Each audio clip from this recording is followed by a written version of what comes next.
Hotel और restaurant रे मिलुथिबा भेज फ्राइड राइस चलंतु आज आमे घर बनेबा। याकू बनेबा बहुत सहज। मु एथिरे गोटे सीक्रेट जिनिस पकाइछि, आपण वीडियो कंटिन्यू कले जानि परिबे। चलंतु भेज फ्राइड राइस बनेबा स्टार्ट करबा। मु एठी गोटे कप बिरयानी चावल नैछि। चावल को भल भाबरे धोईकी आधा घंटा पई पानी रे भिजई नेबा। एबे चलंतु जिबा नेक्स्ट प्रोसेस को। एबे देखंतु मु एठी पानी को गरम कर नेछि। एबे एथिरे गोटे चम्मच लूण को देइछि, ता सहित गोटे चम्मच तेल को देइछि। एहा देबा द्वारा भात एकदम झणझणिया होइकी हबो। पानी एबे फुटी गलानी। आगरु धोईकी रखिथिबा चावल को देबा। गैस रो फ्लेम को एठी हाई रे रखिबा। चावल फुटी गले गैस रो फ्लेम को मीडियम रे रखी चावल को सिझिबा पई छाड़ी देबा। देखंतु चावल एबे सिझी गलानी। चावल को 80% ही कुक करिवे, याटू अधिक कुक करिवे नहीं।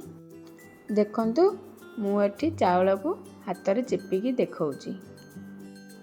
एबे भात को छाणी नेबा। छाणी की 15-20 मिनिट पई फैन तले सुकेई नेबा। देखंतु भात एबे केते बढ़िया झणझणिया होई जाईची। एबे फ्राइड राइस बनेबा स्टार्ट करबा। प्रथमे गोटे करेई नेबा, सेथिरे तेल को देबा।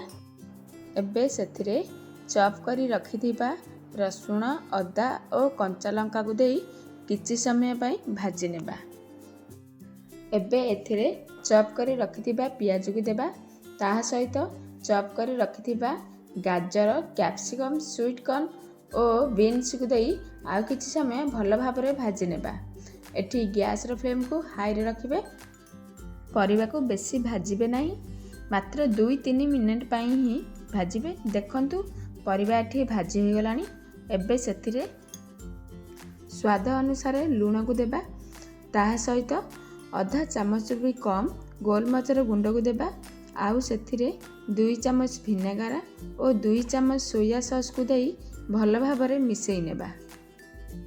जदि आपनकु मो वीडियो देखिया पई भल लागु थाए ताहाले मो चैनल को लाइक, शेयर एंड सब्सक्राइब करिया पई जम्मा भी भूलिबे नाही।